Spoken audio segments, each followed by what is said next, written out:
Quando perco o chão, tu me levantas. E quando não consigo encontrar solução, tu estás ali pra me estenderes a mão. E quando a dor aperta o meu coração e fico sem resposta em meio à solidão, escuto a tua voz me chamando para vencer, para confiar. Vamos nesse momento cerrar os nossos olhos e, através de um silêncio exterior e interior, vamos nos conectando com esse ambiente, com essa equipe do plano maior, agradecendo a Deus, nosso Pai, por mais esse reencontro, por mais essa oportunidade de aprendizado e de tratamento. É o momento que nos desligamos do mundo lá fora e mergulhamos de corpo e alma num ambiente de paz, de serenidade. Um ambiente onde encarnados e desencarnados estamos todos juntos, buscando conhecimento que dissipe a nossa ignorância, que amplie os nossos horizontes, numa doutrina que nos acolhe, que nos consola, que nos esclarece, mas que principalmente nos liberta. Uma doutrina que nos ajuda a enxergar irmãos em toda parte. Até o momento que nós nos reunimos como uma família, buscando o entendimento, a reflexão, o pensamento, de conceitos que agregam, que acrescentam, que dão um colorido diferente para a nossa vida, que nos dão a certeza de onde nós viemos, para onde nós vamos e o que nós estamos fazendo aqui. E qual é o nosso papel nessa fase de transição, de provas e expiações para a regeneração. O que a espiritualidade espera de nós. Todo esse investimento para que possamos transformar em atitudes um mundo melhor que está à nossa volta. Todo o conhecimento, toda a reflexão é justamente para aplicar lá fora, na família, no trabalho, no trânsito, na sociedade.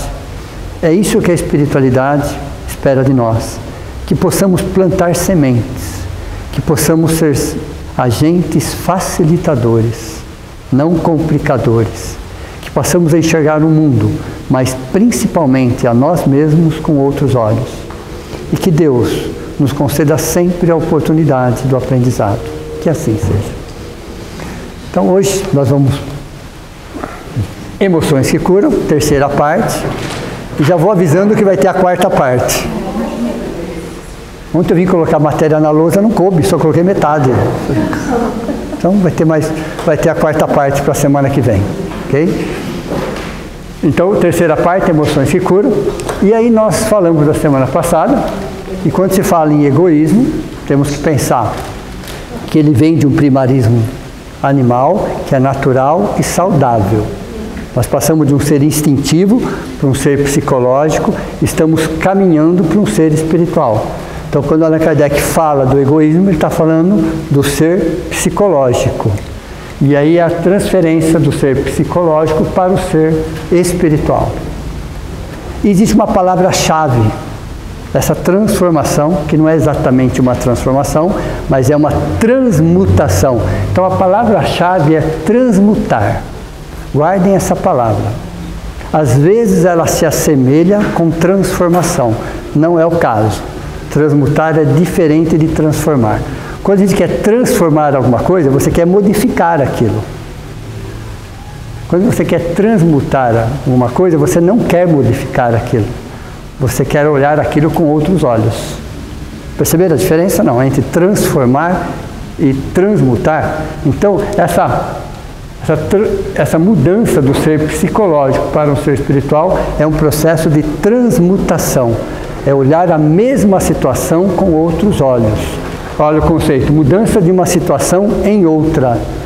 Ver com outros olhos. Ressignificar. Antigamente, até o século XX, nós usávamos muito no meio espírita a palavra reforma íntima. Não era isso? E ficou gravado aí. A palavra, até hoje, a palavra reforma íntima. Né? Como que vocês imaginam de uma reforma? Alguém daqui já passou por alguma reforma alguma vez ou não? Na casa, eu estou falando na casa mesmo. O estrago que faz aquilo, você tem que destruir tudo para começar tudo de novo. Veja, mas cabia para o século XX. Nós vamos perceber que não tem que destruir nada. Reforma íntima é reeducação emocional centrada no alto amor. Perceberam a diferença? Então não tem que destruir nada dentro de mim. Eu tenho que passar a olhar aquilo com outros olhos. Por isso que o nome mudou. O nome é muito mais adequado a um ser psicológico do século XXI. Muito mais adequado. Estava errado? Não. Estava do jeito que a gente entendia para o século XX. A partir do século XXI, a gente vai começar a entender que o conceito não muda, mas a forma de expressão muda. Então aqui nós vamos transformar o ser psicológico num ser espiritual. Nós vamos transmutar o ser psicológico para um ser espiritual. Então a palavra-chave é transmutar. Como? Entendendo o que acontece dentro de nós, aceitando o que acontece dentro de nós. Então nós aprendemos que temos 5 emoções básicas. Então vamos transmutar o ego nesse caso aqui, o egoísmo, em auto-amor. Então como é esse processo de transmutar o egoísmo em auto-amor? Entendendo que temos 5 emoções básicas: o amor, o medo, a raiva, a alegria e a tristeza, que são naturais e saudáveis. São emoções instintivas, irracionais, instantâneas, literalmente falando, porque elas acontecem numa fração de segundo, através de um estímulo externo. Então acontece um estímulo externo nessas emoções, e nós vamos trabalhando essas emoções. Então a primeira coisa é entender que são 5 emoções básicas. Então, na ecologia emocional, essas emoções, olha, na ecologia emocional, essas emoções são como sementes. Então, na ecologia emocional, são como sementes. Existe o tóxico e o reciclável. Existem sementes boas para germinação, que vão produzir frutos saudáveis. Existem sementes má germinação, que vão produzir frutos podres. Entenderam? Então, o problema não está com essas emoções, mas quando eu planto essas emoções dentro de mim, elas se transformam em emoções híbridas. Ok? Então veja, baseado nisso aqui, nós vamos entender que existem as emoções sementes impróprias, tornam-se emoções híbridas. O que são emoções híbridas? São as mesmas emoções agora plantadas nos nossos corações, que vão produzir frutos. Aí cabe a nós, através do livre-arbítrio, entender se aquelas sementes e aqueles frutos serão boas ou não. Então nós temos que aprender a digerir as próprias emoções. O que é digerir as próprias emoções? Vamos fazer uma analogia aqui. Nós somos um ser humano que temos 7 octilhões de átomos. Um octilhão, para quem não sabe, é um número mais 27 zeros. Um octilhão, ok? Nós temos 7 octilhões de átomos, um corpo adulto. Nós temos aproximadamente 10 trilhões de células, 80 órgãos. O menor deles chama-se glândula pineal. O menor órgão fica no centro do nosso cérebro, chama glândula pineal. O órgão mais complexo que nós temos chama-se o cérebro. Com todo o avanço da ciência, de 2025, não se descobriu tudo em relação ao cérebro. Vai mais algumas décadas de estudo. E temos pelo menos 7 sistemas funcionando simultaneamente dentro de nós. Um desses sistemas chama sistema digestivo. Vamos pensar um pouquinho neles agora? Todos nós precisamos de alimentos, todos nós, ok? O que o nosso sistema digestivo faz? Você ingere o alimento, ele absorve daquele alimento tudo que o corpo físico precisa, não é isso? Literalmente falando. E aquilo que ele não precisa mais, depois de ter extraído daquele alimento tudo, absolutamente tudo, ele coloca para fora. Não é assim? Essa é a função do sistema digestivo. Ou através das fezes, ou através da urina, ele coloca para fora tudo aquilo que o corpo não precisa para ser saudável. Então todos nós ingerimos alimentos todos os dias e é a função do nosso sistema digestivo trabalhar esses alimentos. Já aconteceu com vocês de comer algum alimento estragado? O que o sistema digestivo faz? Por baixo ou por cima ele põe para fora, não é assim? Literalmente falando, porque ele reconhece que aquele alimento está estragado, não é saudável. Ele vai colocar para fora no tempo mais rápido possível, por baixo ou por cima. Aí ficamos sentados no trono lá uns 2, 3 dias. Já passaram por essa experiência? Não. Veja, é um sistema extremamente inteligente, vocês concordam ou não? Extremamente inteligente. O corpo humano é extremamente inteligente nos seus mínimos detalhes. Nos seus mínimos. Então o sistema digestivo reconhece que aquilo é impróprio e coloca para fora. O que nós fazemos com as nossas emoções? Não são alimentos? Nós nos alimentamos com elas todos os dias? Por que nós não colocamos ela para fora? Ou aproveitamos dela o que serve e colocamos para fora? Por que ficamos com aquilo dentro de nós? Por anos, por décadas a fio, por existências. Veja. A maquinaria humana, ela é extremamente inteligente no seu mínimo detalhe. Porém, esse ser psicológico aqui, ó, ele mantém aquilo dentro dele, mesmo sabendo que aquilo faz mal. Ele tem a consciência disso, ou não tem? Tem a consciência disso. E por quê? Porque ele carrega 3 feridas evolutivas. Olha, interessante falar em feridas evolutivas. Porque essas feridas nos ajudam a evoluir como ser humano. Para sair da condição humana para ser humano, eu tenho que passar por isso. Eu tenho um sentimento de inferioridade, planeta de provas e expiações. Tenho uma sensação de desamparo e somos falíveis. Veja, tem alguma coisa de errado com isso? Não. Faz parte de um processo, faz parte de um mundo de provas e expiações. Todos os espíritos passam por isso? Sim, passam. Por quanto tempo? Aí cabe livre-arbítrio. Cabe livre-arbítrio. E dentro dessa estrutura aqui, ó, de sentimento de inferioridade, sensação de desamparo e falibilidade, que todos nós temos, toda vez que eu reconheço isso em mim, eu estou dando um passo para o meu crescimento como ser humano. Toda vez que eu não reconheço, eu vou terceirizar e justificar. Primeira coisa, entender que isso faz parte de espíritos de provas e expiações, que quando não bem trabalhados, vai criar a primeira esfera. Isso vai gerar 3 esferas. A primeira esfera que vai chamar baixa autoestima.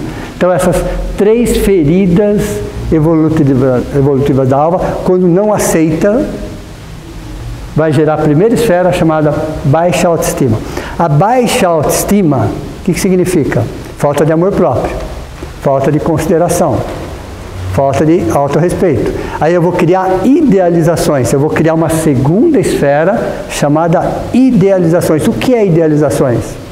Eu vou idealizar pessoas, lugares, situações, posições. Veja, eu estarei idealizando de acordo com a baixa autoestima.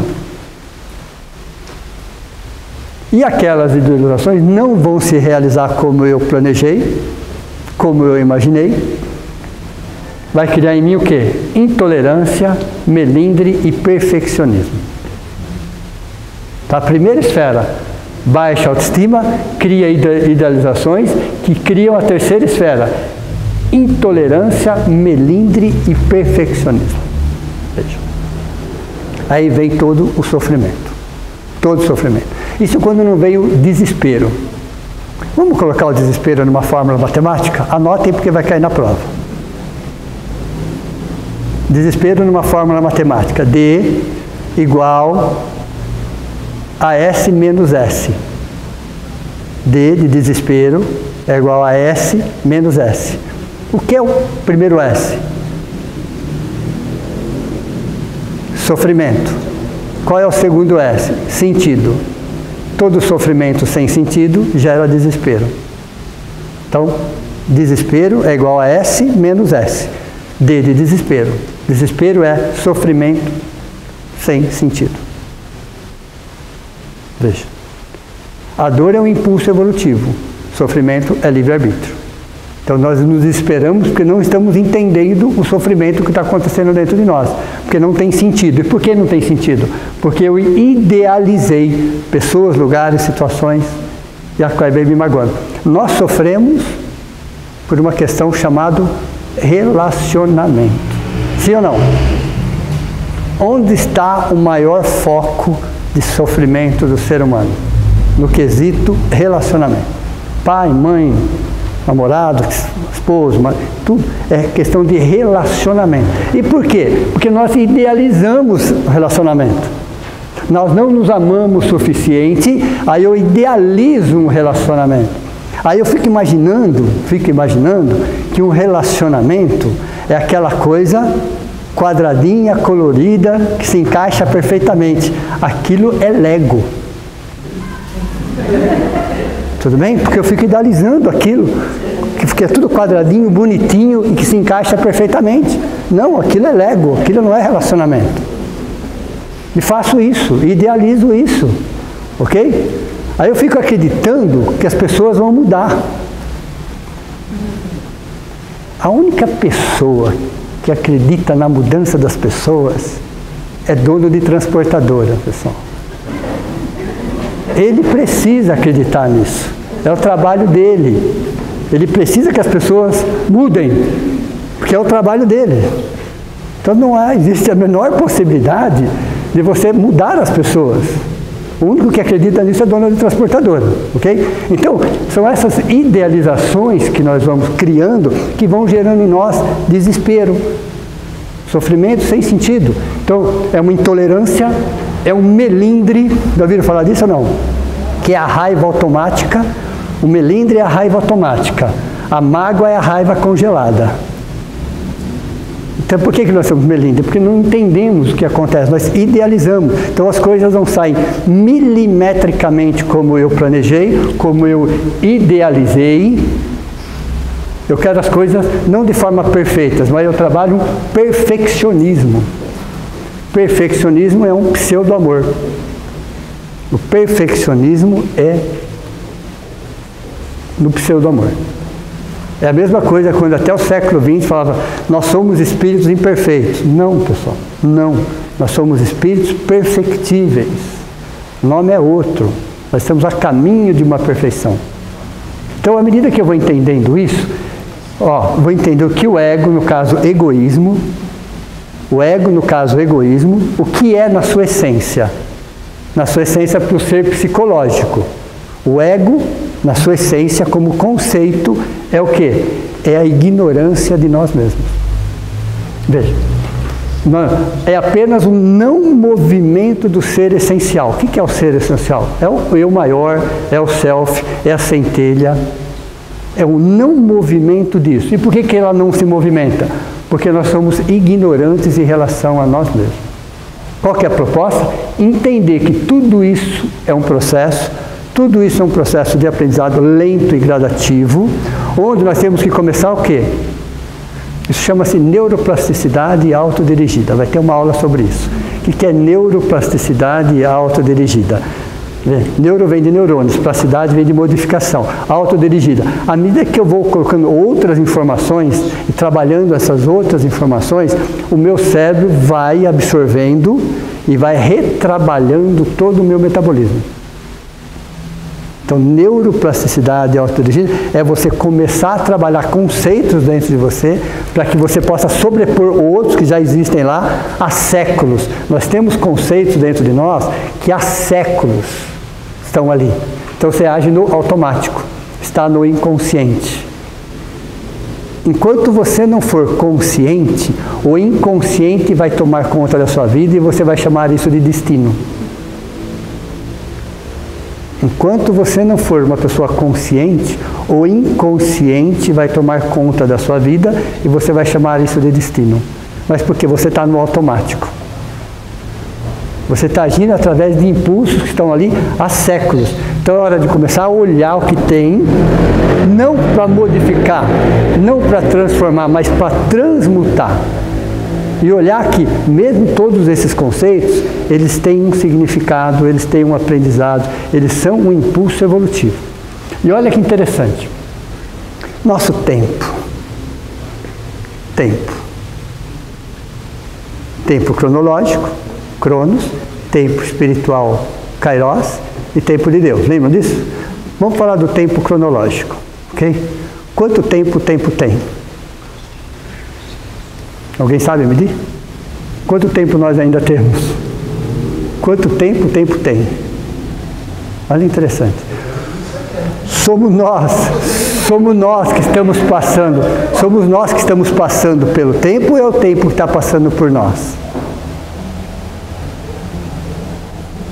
Somos nós que estamos passando pelo tempo, ou é o tempo que está passando por nós? É interessante essas reflexões? Sim, porque nos posiciona no presente. Nos posiciona no presente. Eu tive essa dúvida por meses, há muitos anos atrás, eu fiquei meses pensando nisso.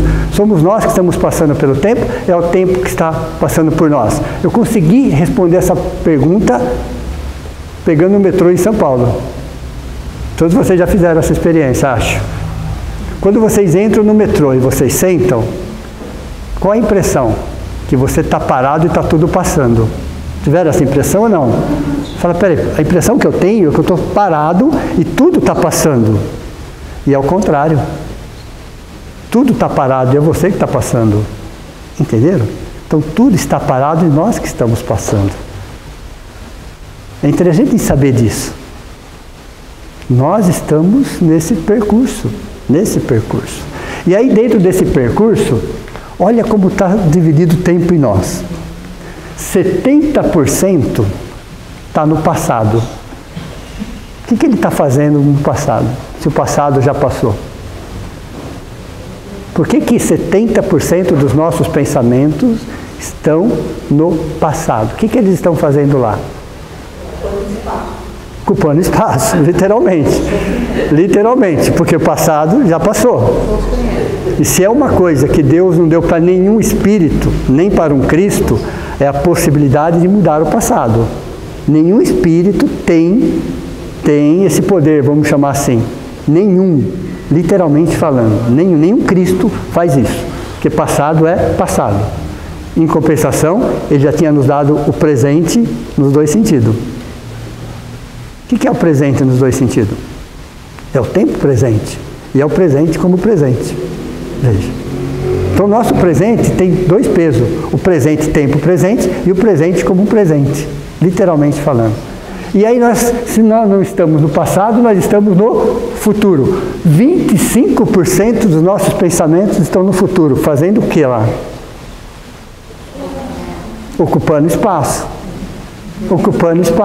Perdendo tempo.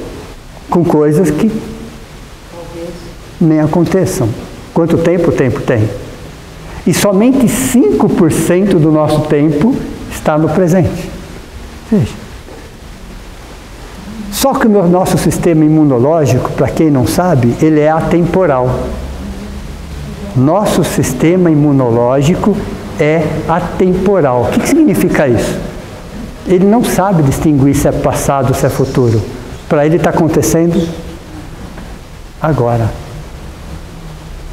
Nosso sistema imunológico ele é atemporal. Então, se você traz alguma coisa de 1 ano, 5 anos, 10 anos, 20 anos, 50 anos, para ele é agora. Se você começa a se preocupar muito com algo para o ano que vem, para ele é agora. Então, nosso sistema imunológico é atemporal. Nós vamos adoecendo. E adoecemos pelas emoções. O que está nos adoecendo?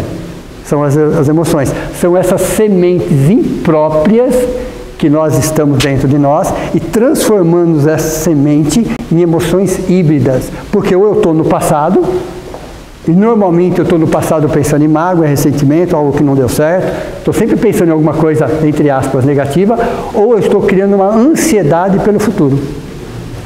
Então a maior parte da depressão está no passado? Sim, a maior parte sim, nem tudo, mas boa parte. Boa parte da ansiedade está no futuro? Sim. Então nós sofremos nos dois extremos e temos o presente. Só que o espírito é atemporal, ele está ali, esperando as coisas acontecerem.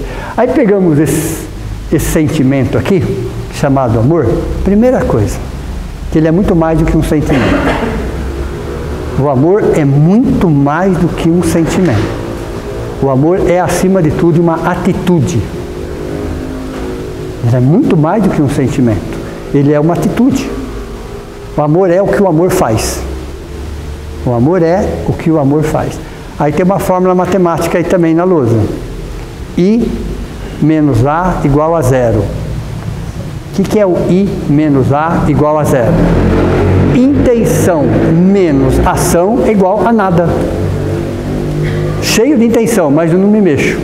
Não dou um passo. Intenção menos ação é igual a nada. Eu posso estar cheio de boas intenções e é nada. O resultado é zero. O resultado é zero. Então, o amor, ele é muito mais do que um sentimento. Ele é uma atitude. As pessoas provam quando elas amam através das atitudes, não das palavras.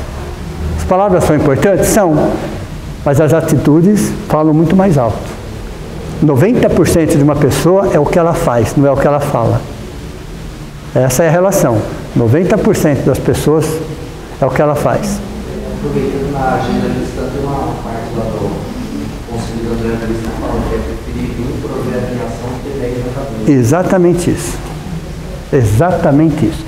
E todos nós sofremos de algo chamado vazio existencial. Isso é bem característico do século XXI. A espiritualidade, de alguma forma está trabalhando isso. Isso é uma herança do século XX, mas está muito mais patente, muito mais real a partir do século XXI. Mas o que significa vazio existencial? É a saudade de nós mesmos. Temos uma profunda saudade. Vivemos tão para fora de nós, muito mais preocupados com coisas, pessoas, lugares, situações, personalidades, que esquecemos da nossa individualidade. Então se criou um vazio, um buraco. Então o vazio existencial que nós carregamos é saudades de nós mesmos. Nós vamos nos comparando, nós vamos nos padronizando, nós vamos tendo essa mentalidade de rebanho. Você sabe o que é mentalidade de rebanho, né? Alguém aponta uma direção e vai todo mundo naquela direção. Ninguém questiona, ninguém pergunta, porque tal pessoa vai, eu também vou. Não. É evidente que não. Aquilo é bom para você? Aquilo serve para você? Aquilo faz sentido para você? Aí vem com aquela famosa frase, a voz do povo e a voz de Deus. Quem disse isso? Alguém criou essa frase, que é um absurdo, inclusive, ok? Quem matou Jesus? Perceberam ou não? Quem julgou Jesus? Foi os senadores? Não, foi o povo. Foi o povo, ok?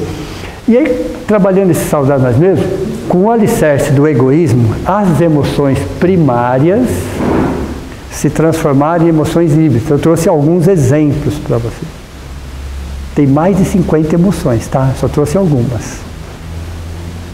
Só trouxe algumas para vocês entenderem como funciona isso. Então veja, a angústia é um híbrido da tristeza. Hoje nós vamos pegar essas emoções com os olhos do egoísmo. Semana que vem eu vou pegar as mesmas emoções com os olhos do alto amor. Veja, transmutar é isso. É enxergar aquelas informações que estão acontecendo conosco com os olhos do egoísmo. Olha, com o alicerce do egoísmo, as emoções primárias produziram emoções híbridas. Com os olhos do egoísmo. Os olhos do egoísmo estão aqui, ó. Aqui e aqui. Então eu vou olhar essas emoções e vou transformar essas emoções em outras, chamadas emoções híbridas, ou sentimentos contraditórios. A angústia é um híbrido da tristeza. Tem alguma coisa errada com a tristeza? Não. Mas eu transformei em angústia. A insegurança é um híbrido do medo. A insegurança é um híbrido do medo. O azedume é um híbrido da raiva. O azedume é um híbrido da raiva. A culpa é um híbrido da raiva. A vaidade é um híbrido da alegria. Interessante. Até confunde um pouco a gente. A vaidade, o híbrido da alegria? Ok? Vamos voltar. A alegria está aqui, eu estou com o alicerce do egoísmo. A alegria está aqui, eu estou com o alicerce do egoísmo. Ok? Então veja, a vaidade é um híbrido da alegria. Desse sentimento primário que está estruturado aqui, aí eu trago uma vaidade desmedida. Então, aos olhos do egoísmo. A insatisfação é um híbrido do amor. A mágoa é um híbrido da raiva. O orgulho é um híbrido do amor. Veja, mas eu estou com o alicerce do egoísmo, pensando somente em mim. Olha interessante o medo. Vamos exemplificar, né? Vamos materializar essa situação. Todos nós já viajamos de carro e em alguns momentos tem uma placa na rodovia dizendo assim, atenção. Já passaram por alguma? É só isso. O medo é só isso. Naquele momento, frente a uma situação que está na sua frente, que você não sabe, teoricamente falando, tem uma placa dizendo, atenção, não é para você parar o carro. Não é para você fazer nada, simplesmente para você prestar mais atenção.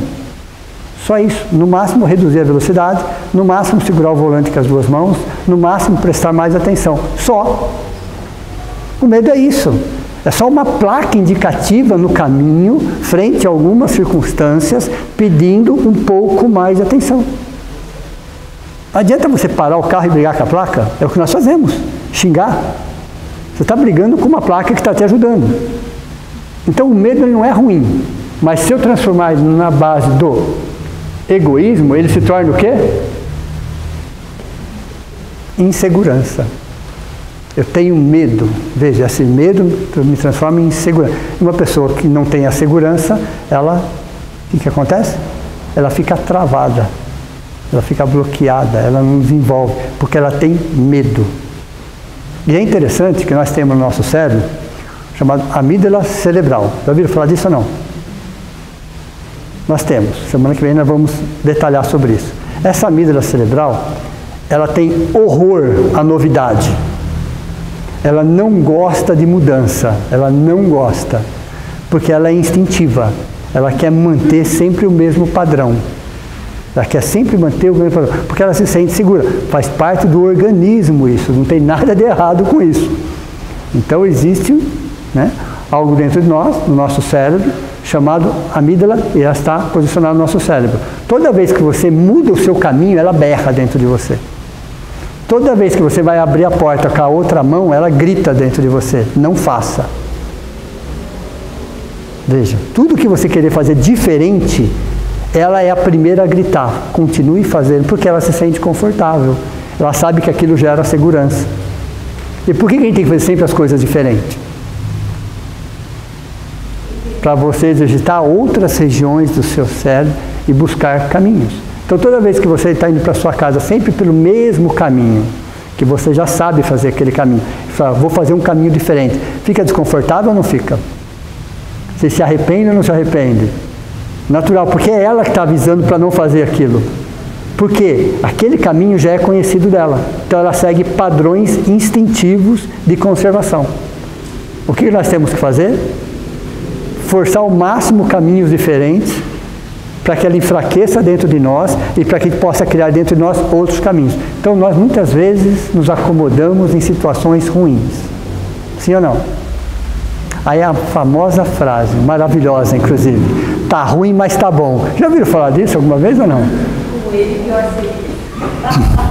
Eu não ia chegar nesse ponto, tá? Mas já que ela falou, né?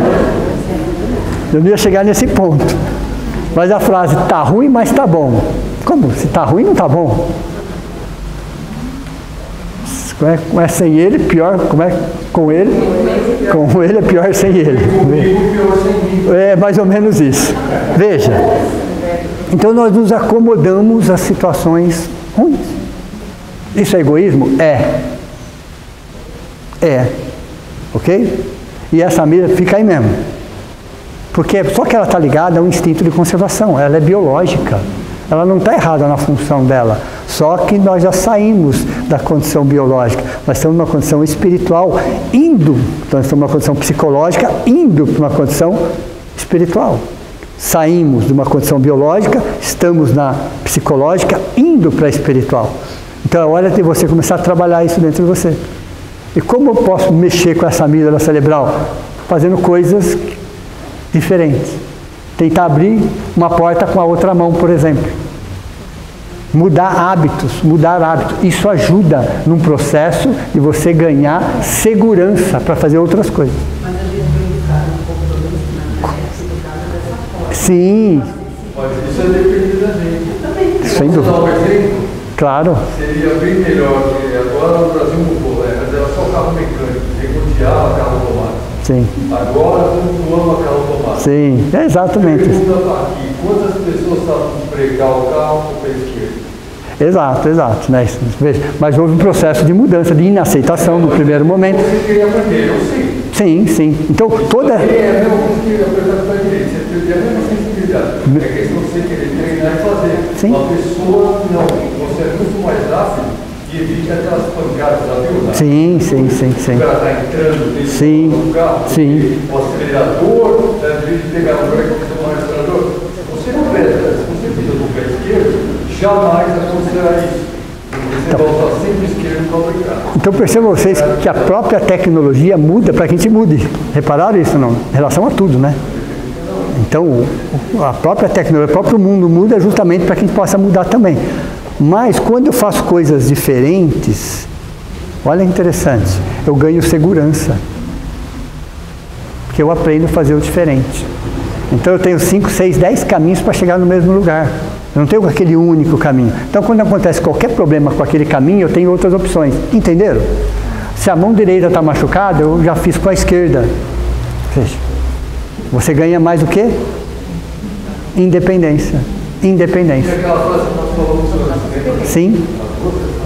O homem só tem medo daquilo que se conhece. Sim. Se ele tem conhecimento, vai ter medo por quê? O homem só tem medo de se conhece. Exato. Por isso que, veja, o ego é a ignorância de nós mesmos. Ele tem medo do quê? Da ignorância. A partir do momento que você tem o conhecimento, você vai trabalhando. Então, entender o que acontece conosco e que esse sentimento que temos todos dentro, todos nós temos angústia, insegurança, todos nós temos.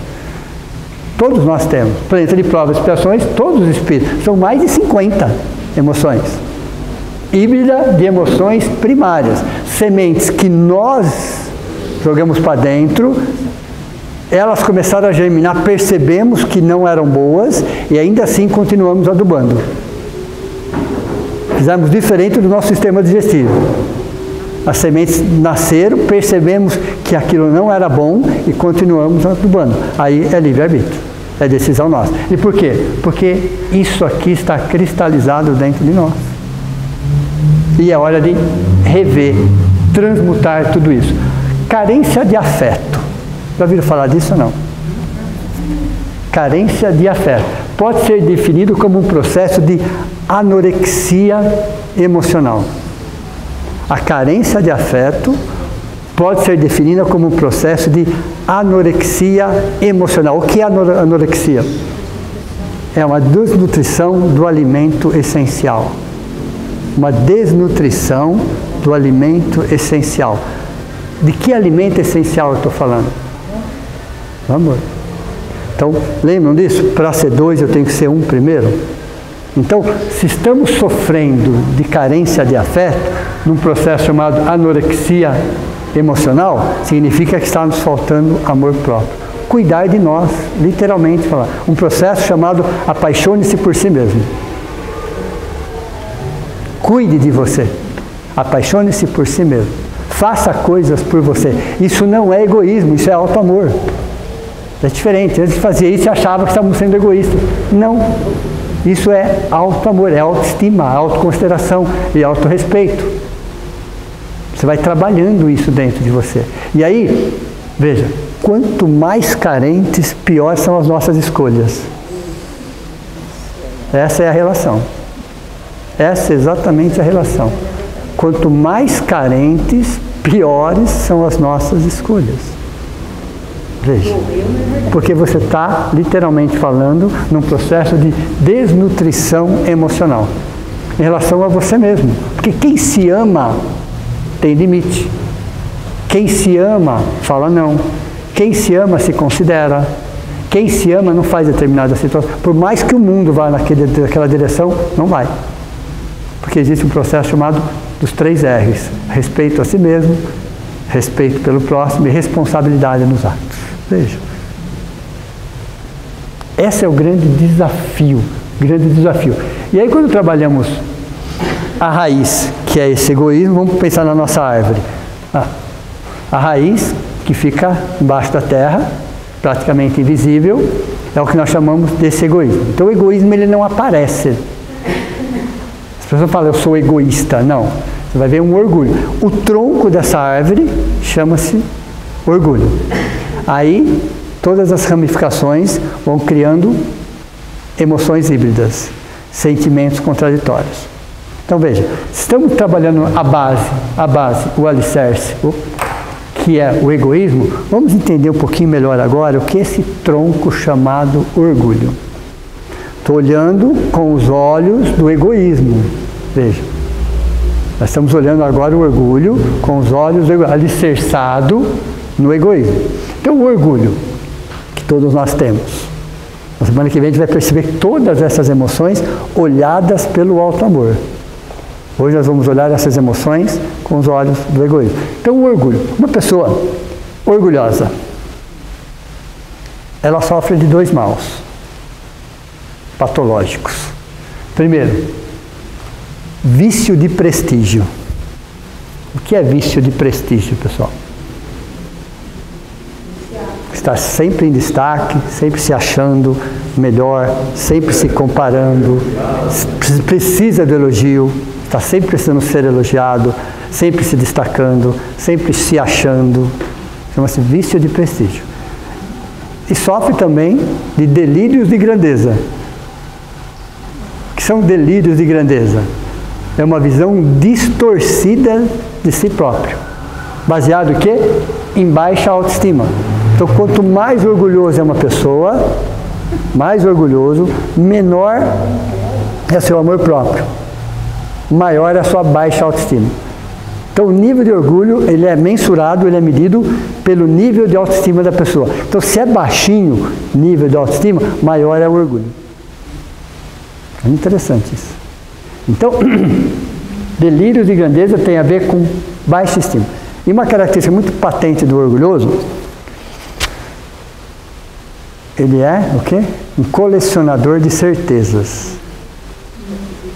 Um colecionador de certezas. Ele tem certeza de tudo, não é isso?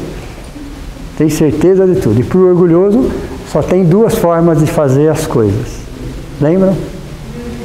A dele é errada. É assim? Só existem essas 2 formas. A dele é errada. Então a dele é sempre a melhor, sobre todos os aspectos. E ele tem 7 características. Interessante a gente se identificar, olhar, ressignificar. Primeira característica, amor. Quando eu falo amor próprio acentuado, eu estou com os olhos do egoísmo, tá? Estou com os olhos do egoísmo. Amor próprio acentuado, com os olhos do egoísmo. Na verdade, isso é uma carência de si próprio. Uma reação explosiva às críticas. Uma reação explosiva às... Tudo que não estiver em conformidade com aquilo que ele pensa, com aquilo que ele fala, da forma que ele age, ele responde de forma explosiva. Explosiva. Por que ele faz isso? Porque ele não aceita que ele é falível. Ele não aceita que a sua ideia pode ser melhorada, ou mesmo rejeitada. Ele não, hipótese alguma, existe alguma coisa melhor do que aquilo que ele acha. Então ele responde explosivamente. Ele quer ser o centro das atenções? Sim, sempre. Ele não admite errar? Não. Olha interessante, o erro. Você tem o erro ativo e o erro passivo. Então, quando eu olho para o erro, eu enxergo o erro por dois caminhos.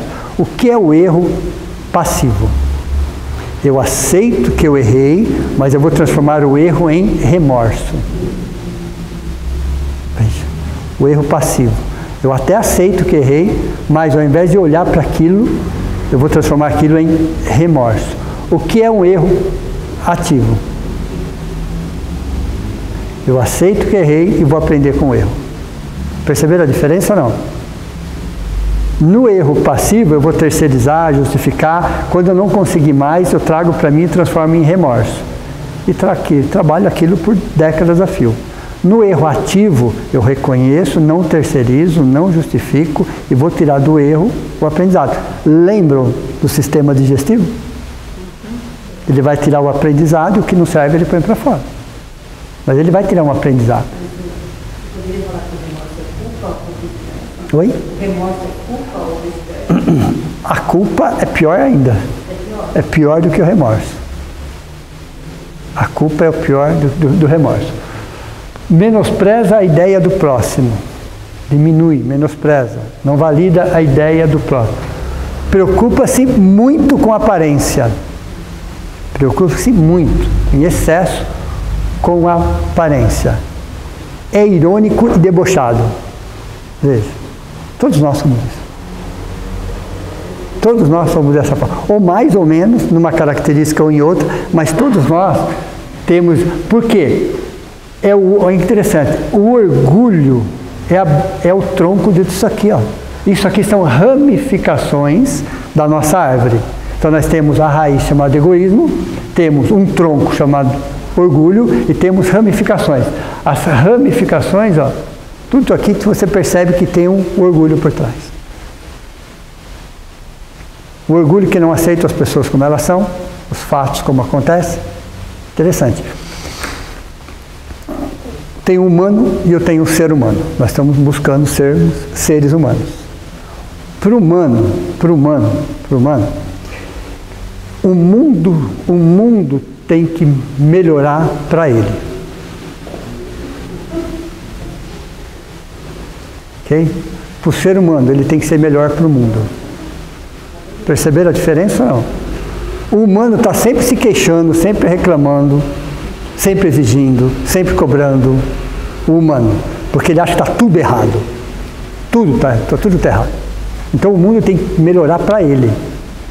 O ser humano, que é o mesmo ser, está na mesma sociedade, passando pelas mesmas situações, com as mesmas dificuldades, ele já tem a consciência que é ele que tem que ser melhor para o mundo. São os mesmos, têm as mesmas características. Os dois são de provas e expiações. Os dois trazem as mesmas estruturas. Tanto aquele que é humano, como aquele que está buscando ser humano, isso aqui está dentro dos dois. Não existe. O mundo externo está certo como está. Não tem nada de errado com o mundo externo. Nada, absolutamente nada de errado. São seres humanos ou humanos que precisam melhorar essa condição. O mundo está aí. A natureza ela é perfeita nos seus mínimos detalhes. Ela é perfeita nos seus mínimos detalhes. Acontece todas as transformações? Sim, porque o planeta Terra está na metade da sua vida, então existem situações do próprio planeta que não é provocada pelo homem, porque ele está na metade da sua vida. Mas fora isso, o problema não está no planeta Terra e com a natureza, mas exatamente com os humanos, não com os seres humanos. E o percentual de humanos é muito maior do que dos seres humanos. Seres humanos. É quase uma relação de 80 para 20. Tem muito mais humanos do que seres humanos. E a gente vê o que acontece. Mas é justamente aí, nesse quadro, nessa situação, que nós temos a oportunidade de crescimento. Veja. Pararam para pensar que apesar de toda essa diversidade, toda essa complicação, toda essa dificuldade, toda essa situação que nós estamos inseridos, todos estamos inseridos, nós estamos tendo a oportunidade de sermos melhores. Não sermos iguais. Porque igual o mundo já está cheio. De gente para reclamar o mundo já está cheio. De gente para exigir o mundo já está cheio.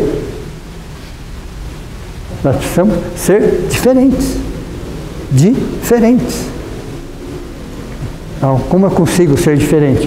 Olhando para tudo isso aqui, enxergando em mim todas essas situações, aceitando, porque quando você aceita, lembram da esfera do pseudo-amor? Nós temos o amor, o desamor e o pseudo-amor, são 3 esferas. A esfera do pseudo-amor, que são as máscaras, ok? São as máscaras. Por que nós criamos máscaras? Porque nós não aceitamos o desamor. Tudo aquilo que eu não aceito aqui, eu jogo ali. Só que eu jogo ali no exagero, no excesso. O pseudo-amor é um exagero, é um excesso. As máscaras estão fazendo o quê? Disfarçando. Disfarçando o quê? Aquilo que eu não aceito em mim. Então eu tenho que ser exagerado naquilo. Então é o desamor embrulhado para presente. O pseudo-amor nada mais é do que o desamor embrulhado para presente. Porque eu não aceito os desamores. O que são os desamores? Isso aqui, ó. O que está no desamor?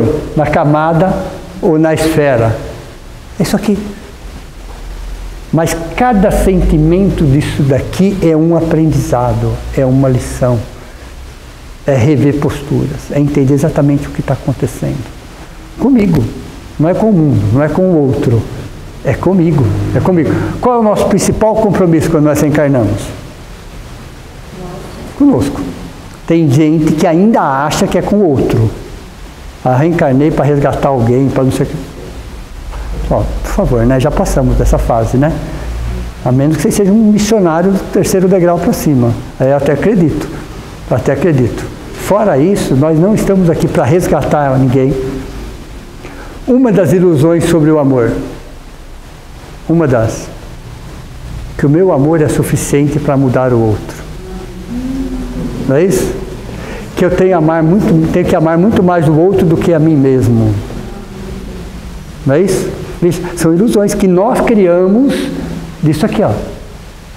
Que o meu amor é suficiente para mudar os outros, que eu tenho que amar muito mais o outro do que a mim mesmo.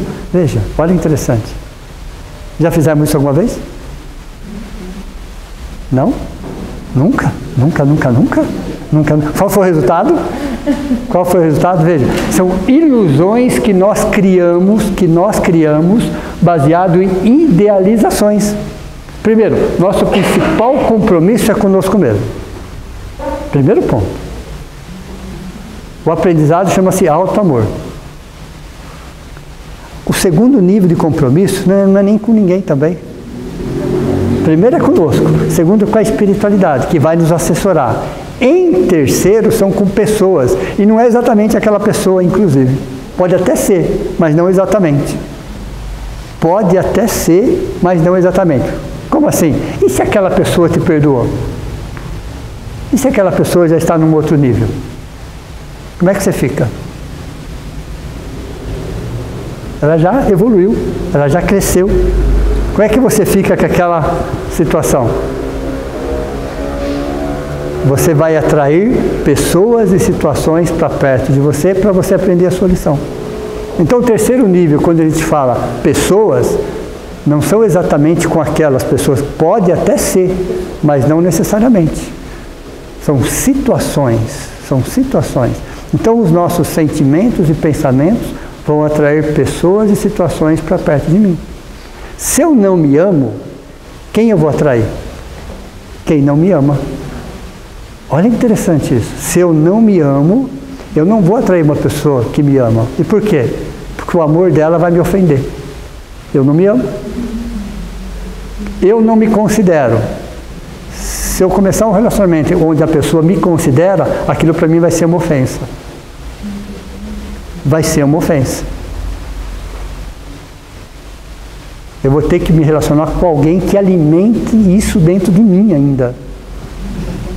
Porque eu estou no alicerce do egoísmo. Então quando eu falo, eu atraio pessoas e situações para perto de mim, o que eu estou vibrando? O que eu estou atraindo? Como que eu quero ser tratado? A primeira pergunta é como que eu estou me tratando? Entenderam? Como que eu estou me tratando? Essa é a pergunta. Então ao invés de buscar o outro ou a outra, eu tenho que buscar a mim mesmo. Para ser dois eu tenho que ser um primeiro. Se eu não me aceito como eu sou, eu vou atrair pessoas que não me aceitam também. Aí eu vou criar situações. Aí eu vou trocando pessoas, não é assim? E a situação se repete. O que acontece quando a situação se repete? Mudam-se lugares, mudam-se pessoas, mudam situações, mas as lições são as mesmas. Estou passando pela mesma situação na essência. E a vida ela vai se repetindo. Porque você vai atraindo. Você vai atraindo. Então, todo isso daqui está no desamor para ser o quê? Transmutado. Não transformado, mas transmutado. Não é para ser modificado, quebrado, destruído, reformado. Não é essa. É olhar cada situação dessa, que são mais de 50 inclusive. Quer dizer que nós temos todas elas? Não, não. Só estou dizendo que existem mais de 50 emoções híbridas dentro da psique, do espírito de provas e expiações. Aí, exato. Esse resultado, isso aqui vai gerar pessoas e situações para o nosso aprendizado. Mas se eu não admitir, eu vou continuar repetindo padrões e lições. Vivemos num mundo materialista? Sim. Consumista? Sim. Imediatista? Sim. Vitimista? Sim. Veja. Sou assim? Não sei. Mas você está no mundo assim justamente para você aprender. E como é que eu vou me avaliar? Como é que eu vou entender até que ponto eu estou evoluindo? Me testando. Estamos em expiações, provas e missões. Todos. Lembram disso? Todos nós, todos estamos em expiações, provas e missões. Expiações tem a ver com o passado, mas por favor, esqueçam a palavra karma, tá? Houve uma distorção desse conceito e nós achamos, já estou passando por isso, por causa, né, já vamos fechando o conceito. O conceito que é muito maior do que isso, é um conceito filosófico isso. Não é, conforme nós interpretamos, tão simples. Tão simples. Então a expiação tem a ver com existências passadas? Sim. As provas têm a ver com o presente? Sim. E a missão tem a ver com o futuro. Ok? O que vocês acham? Nós estamos mais em provas ou em expiações? Todos nós estamos em tudo. Num percentual. Num percentual. Nós estamos mais em provas. Nós estamos mais de 50% disso em provas. O que são provas? São teorias que já foram entendidas, mas que precisam ser colocadas na prática. E livre-arbítrio. É o livre-arbítrio. Nós temos o livre-arbítrio. Livre-arbítrio. Né? Aí tem aquela frase do livre-arbítrio. O que é? Livre-arbítrio. Foi Deus. Deus criou o livre-arbítrio por amor. Nós criamos a fatalidade pelo determinismo da lei de causa e efeito. Veja, Deus nos deu o livre-arbítrio por amor. Nós criamos a fatalidade pelo determinismo da lei de causa e efeito. Então existe uma lei chamada causa e efeito, que não é ação e reação, é causa e efeito. Existe certo e errado? Não, existe ato-consequência. Veja. Outra coisa que nós temos que desmistificar. Isso está cristalizado dentro de nós, baseado no alicerce do egoísmo. Esse negócio de certo e errado. Está alicerçado em nós. Por quê? Se eu estou certo ou estou errado. Se eu estou errado, é culpa. Perceberam? É remorso. Veja. Mas o que é certo e errado? É a mesma diferença entre moral e ética. Veja. A moral pode estar a serviço da ética? Deve sempre estar? Não. Você pode ter moral e ética. Algo pode ser imoral e antiético. Algo pode ser moral e antiético. Pode ser antiético e moral. Mas eu acho meio incomodado. Se você pegar moral, vem do latim. Sim. Certo? E ética vem do grego. Sim. E os dois, você vê, a língua dos dois falam a mesma coisa. Ética, bom costume, moral, e agora eu nem lembro como é que fala em latim ou em grego, mas você quer ética. As duas, tanto na língua grega quanto na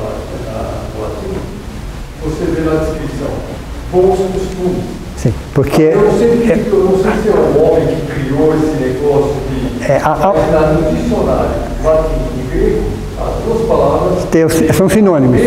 São sinônimos, mas são diferentes. Podem até estarem juntas, mas são conceitos diferentes. Eu falo certo e errado. Na verdade, não existe certo e errado. Existe ato, consequência. Veja, para todo ato gera-se uma consequência. Então não é questão de certo e errado. Certo e errado são valores relativos. Ato, consequência é sempre um valor. Ok? Então quando a gente começa a olhar isso aqui e entender se eu estou com esses sentimentos dentro de mim e alimentando e adubando, por quê? Por que eles estão comigo há anos, há décadas ou até existências? O que eles estão fazendo aqui? Com certeza procurando me ensinar de alguma coisa que eu não quero enxergar. Aquele que não acredita na própria doença, né? Nesse caso, veja, se falava até que o egoísmo e o orgulho era uma doença. Não exatamente. Até o século XX se falava, o egoísmo e o orgulho é uma doença. Não exatamente como uma doença, como uma patologia, mas algo que faz parte de um processo evolutivo que precisa ser transmutado. Esse é o nosso momento. Joana de Ângeles, ela fala assim, que existem mentes adormecidas, mentes semidespertas e mentes despertas. Veja, Joana de Ângeles, que são mentes adormecidas, que seguem um padrão, que segue o fluxo, que tem a manada, ok? Mentalidade de rebanho. Isso são mentes adormecidas, que trabalham para atender prazeres. Trabalham o tempo todo, pensam exatamente somente em prazeres, para satisfação, somente para atender às suas necessidades básicas. São mentes adormecidas. Não vivem, sobrevivem. Veja, essas mentes adormecidas não vivem, sobrevivem. Acordam e vão dormir somente para atender os seus interesses imediatistas, consumistas, ok? Materialistas. Então veja, acordam e vão dormir todos os dias somente pensando nisso, no que os olhos enxergam. Essas são mentes adormecidas. Até que a dor chega e sacode. Sacode, literalmente falando.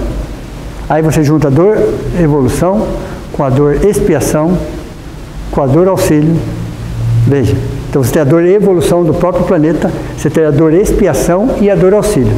Justamente para nos tirar dessa mente adormecida. Para que a gente possa ser mentes semi-despertas. Qual é a ideia? Qual é o projeto? Sermos mentes semi-despertas. Que até pouco tempo atrás éramos mentes adormecidas. Hoje tentamos pelo menos semi-despertas. Para que lá na frente sejamos mentes despertas. O que é uma mente desperta? Não chegamos lá ainda, mas chegaremos. Qual é a ideia que nós temos de uma mente desperta? Veja. Aquela pessoa que se conhece o suficiente, sabe das suas potencialidades, sabe das suas dificuldades, sabe das suas limitações, sabe das suas potencialidades. Uma mente desperta é aquela pessoa que está desperta. E no mundo, na sociedade onde está inserida, ela é um agente facilitador. Onde ela estiver, ela está facilitando de alguma forma. De alguma forma, ela é um agente facilitador. A mente não desperta ou adormecida é um agente complicador. É sempre um agente complicador. Sempre, onde estiver. Então, se nós somos mentes semi-despertas, o que significa? Que até ontem, até hoje pode ser, estávamos complicando. Ok? Mas a partir desse momento que a gente possa descomplicar. Facilitar. Como que eu consigo isso? Olhando para isso. Olhando para isso. Na semana que vem, a gente vai ter que existir uma técnica. Existe uma técnica para isso? Existe. Existe uma técnica. Começar a olhar isso com outros olhos? Sim. Por onde eu começo? São 5 fases. Nós vamos ter que olhar fase por fase. Entender como é que funciona isso dentro de nós. E colocar em prática. Isso aqui a gente não pode esquecer jamais.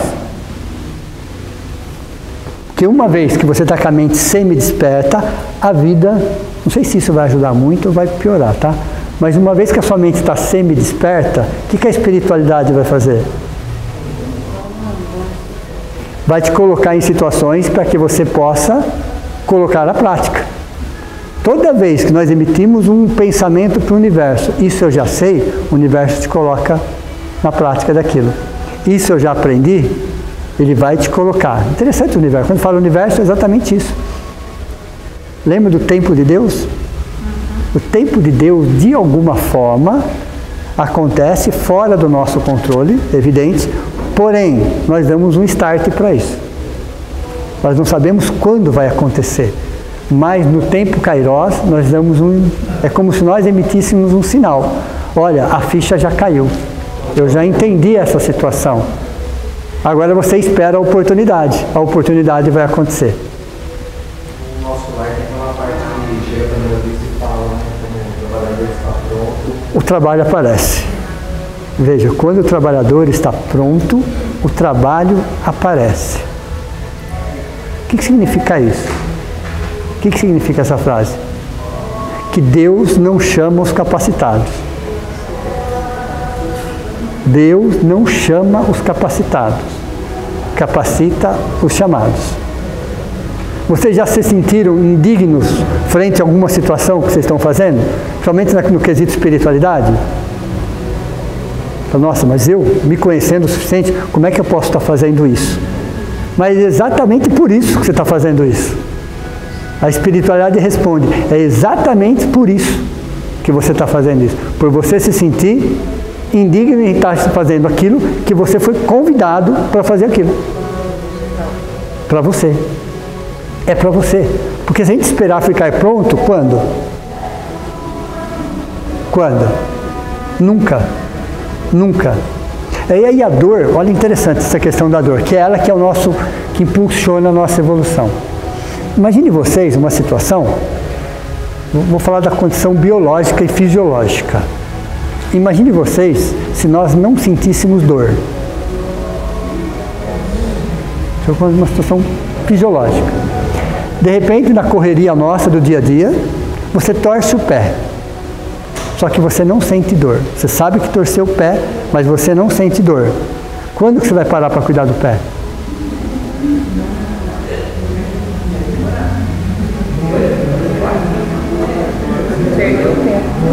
Amanhã eu vejo. A semana que vem, a hora que eu tiver um tempinho, daqui 15 dias é minha folga, aí eu vejo o pé. Aí quando eu entrar de férias, aí eu vejo com cuidado isso. E o pé vai deformando inteiro. Não é isso? Veja. Olha interessante, olha o quanto é importante a dor. Naquele momento você tem que parar para cuidar do pé, tem que parar tudo para cuidar do pé, não é isso? Então, as dores fisiológicas que nós temos, tem a ver com o nosso instinto de conservação, para o corpo estar 100% saudável frente às tarefas que são exigidas. E as dores emocionais? Por que nós não tratamos da mesma forma? Do mesmo jeito, com a mesma urgência. Por que vamos deixando? Só que são frutos que vão apodrecendo dentro de nós. Literalmente falando, comprometendo toda a maquinaria. Veja, então não existe doenças. O que existe são doentes. Veja, esse é um outro conceito. Não existe doenças, existem doentes. Nós produzimos, mais de 90% tem a ver com aquilo que nós estamos dentro de nós. Por quê? Estão alicerçados. Hoje já se sabe, que a mágoa é a mais cancerígena das doenças. É a ciência que está falando isso, tá? Não é nem a religião que está falando isso. Que a mágoa é a mais cancerígena da doença. É o sentimento, é a emoção híbrida, nós vamos falar dela semana que vem. Uns 15 minutos só falando de mágoa, semana que vem, ok? É a mais cancerígena de todas as doenças. É a emoção híbrida que mais fica tempo dentro de nós. ela perdura por décadas. A angústia daqui, ó. É a tristeza, né? A pior, até a Joana de Ângeles que coloca isso, que a mais cancerígenas das doenças chama-se mágoa. Água. Água podre, água parada, ok? Veja, e a mágoa nada mais é do que um subproduto do orgulho baseado no quê? Em uma idealização. A gente vai perceber que 90% das nossas mágoas está exatamente na segunda esfera, porque eu idealizei, baseado na ilusão do amor. Baseado na ilusão do amor. De ter feito por outro ou pela outra muito mais do que eu faço por mim mesmo. Isso não é egoísmo, isso é falta de alto amor. Veja. Então, quando a gente olha para tudo isso daqui, fala, tá, reconheço, começo a trabalhar, vejo que é saudável, isso faz parte do meu crescimento como ser humano, como espírito, como pessoa da sociedade. E isso aqui é só uma questão de transmutação. É um processo lento e gradativo. Só que para isso eu vou precisar de algo.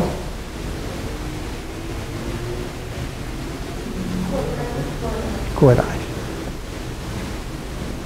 Transmutar egoísmo e reeducação emocional centrada no alto amor, eu preciso de uma ferramenta. Que ferramenta é essa?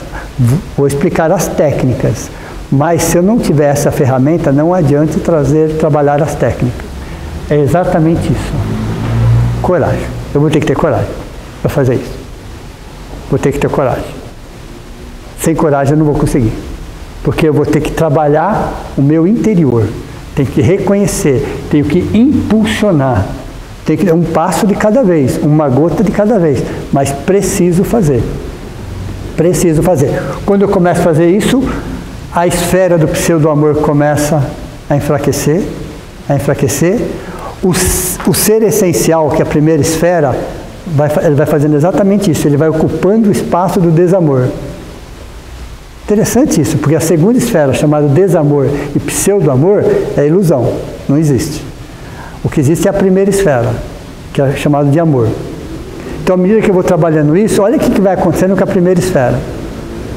Ela vai ocupando espaço. Quando eu não trabalho isso, as duas esferas ficam comprimindo a primeira esfera. Então, ela não anda. Então, voltando ao conceito. O egoísmo e a ignorância de nós mesmos é apenas o não movimento do ser essencial. O não movimento é não ter coragem para trabalhar isso. É não ter coragem para trabalhar isso. É melhor que eu tenho coragem, vou fazer, vou ser determinada, vou fazer. Eu vou tirando o pseudo-amor, porque eu não preciso disfarçar mais. O desamor vai sendo olhado, vai sendo acolhido, abraçado, respeitado. Então eu vou olhar para cada um desses sentimentos com acolhimento, com respeito, com consideração, com aprendizado. E à medida que eu vou olhando ele com outros olhos, eu vou deixando de ter culpa. Aí a culpa vai de alguma forma se desfazendo dentro de mim e consequentemente a mágoa. Consequentemente, a mágoa ela vai se desvitalizando dentro de mim. Na medida que eu vou me tornando uma pessoa saudável, a vida começa a ficar mais leve. Mais leve. Porque o meu principal compromisso não é com pessoas, lugares, situações e posições, mas é comigo mesmo. Pessoas, lugares, situações me ajudam no processo, mas meu principal compromisso é comigo mesmo. Ok? É você que idealiza para te magoar. Exato, então, aqui, ó. Aqui, ó. Idealiza uma coisa. Exato, aqui, ó. Pelo falta de respeito à individualidade. Exato. Então você tem expectativa que vai corresponder do jeito e não corresponder. Você fica magoado, você achou que ia corresponder você daquele jeito. Exato. Um processo chamado individuação e um processo chamado individualização. Esse é um processo chamado individuação e um processo chamado individualização. O egoísmo trabalha a individualização. O auto-amor trabalha a individuação. Entenderam? São nomes muito semelhantes, mas estão com alicerces completamente diferentes. Quando eu falo individuação, primeiro é que nós somos seres únicos. O que que é ser único? Não tem ninguém no universo igual a nós. Ninguém, até parecido, mas igual, não. Nós somos seres únicos, numa singularidade. Então nós trazemos milênios de existências, só no reino nominal, milênios de existência, com mais de 100 experiências diferentes. Veja, só no reino nominal, 100 existências diferentes. Cada existência vai criando em nós a nossa história. Então não existem histórias, até histórias parecidas, mas ninguém é igual a ninguém, porque cada um reage de uma forma diferente. As lições são as mesmas? Sim, sim. Pare para pensar. Vamos fazer uma analogia aqui. Deus nos criou na forma de semente, tudo bem? É só uma analogia, representa uma figura de linguagem. Quando eu pego uma semente, por menor que ela seja,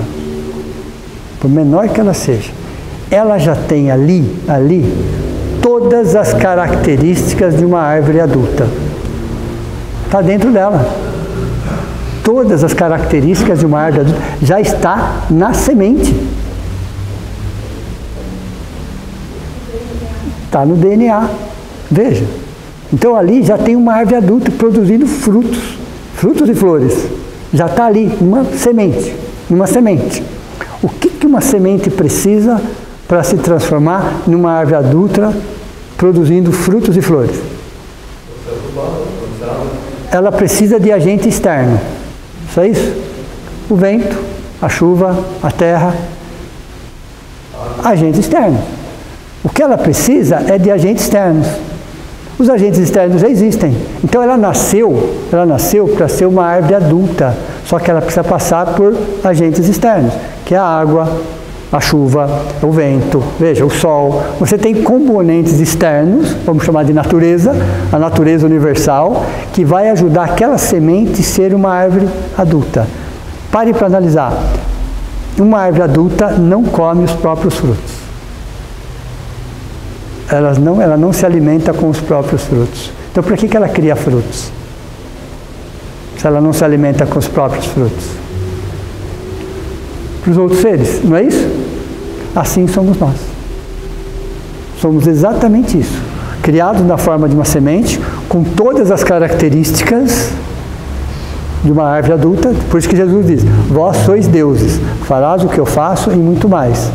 Para que a gente chegue na condição de árvore adulta, para abrigar milhões de seres, irmãos nossos, mais novos, e ajudá-los no seu processo evolutivo.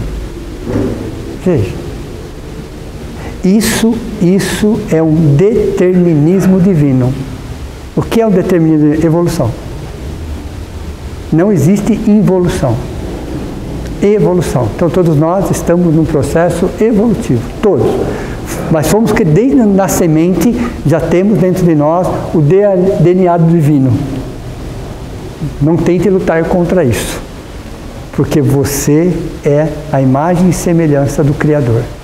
Não na forma física, ok? Mas na essência. E chega um momento que nós entramos num processo chamado de desmaterialização ou espiritualização. É esse processo nosso. É exatamente esse processo. Como começa esse processo? Conhece-te a ti mesmo. Da onde você veio, para onde você vai. Só para terminar a aula de hoje. 2 perguntas. Qual é o sentido da vida? Anotem porque vai cair na prova. Qual é o sentido da vida? Essa é uma questão milenar, tá? Você tem a filosofia respondendo, a ciência respondendo, a religião respondendo. O sentido da vida é evoluir. Evoluir. Qual é a segunda? Qual é o sentido da nossa vida? Se o sentido da vida é evoluir, qual é o sentido da nossa vida?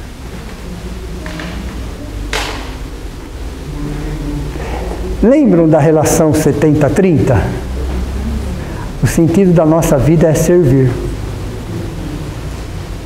O sentido da vida é evoluir. O sentido da nossa vida é servir.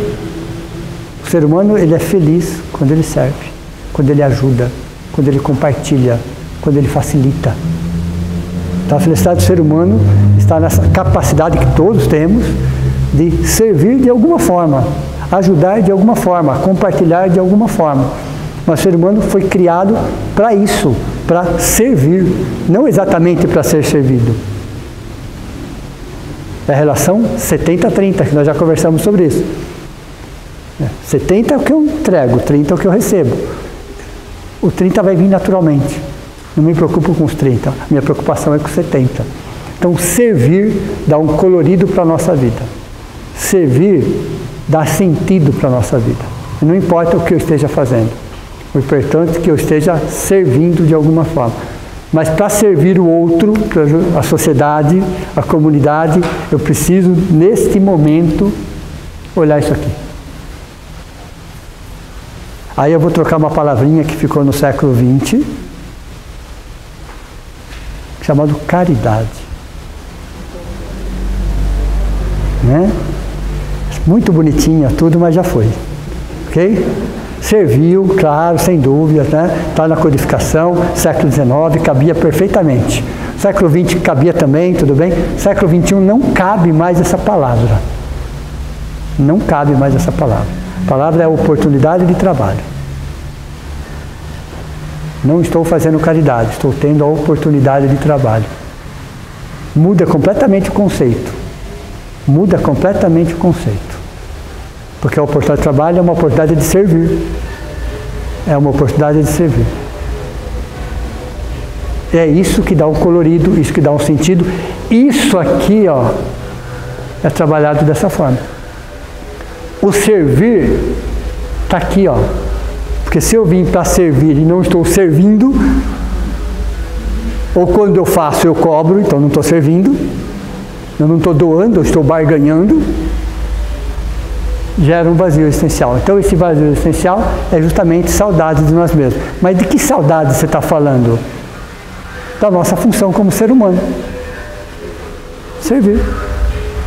A vida só tem sentido quando nós nos colocamos nessa posição. Ok? Alguém quer perguntar mais alguma coisa? Podemos encerrar? Tem coisa para refletir? Tem a quarta parte, tá? Tem a quarta parte. Essa é a terceira parte. Tem até fundo musical. Tem até fundo. Ok? Vamos encerrar então? Então vamos, nesse momento, agradecer a essa oportunidade, ao passe espiritual que recebemos, ao abraço acolhedor da espiritualidade, dos nossos entes queridos, da equipe de médicos, enfermeiros, socorristas, assistentes, amparadores, que aproveitam desse ambiente, que aproveitam desse momento e nos tratam individualmente. Cada um de nós recebeu um passe, de acordo com a nossa necessidade, de acordo com o momento. Agradecemos também a todos os espíritos amigos que fazem parte dessa grande família. A todas as denominações religiosas no mundo que já entenderam que o bem não tem rótulo. Que viver para o bem, aproveitando todas as oportunidades. Viver bem é um conceito, viver para o bem é outro conceito.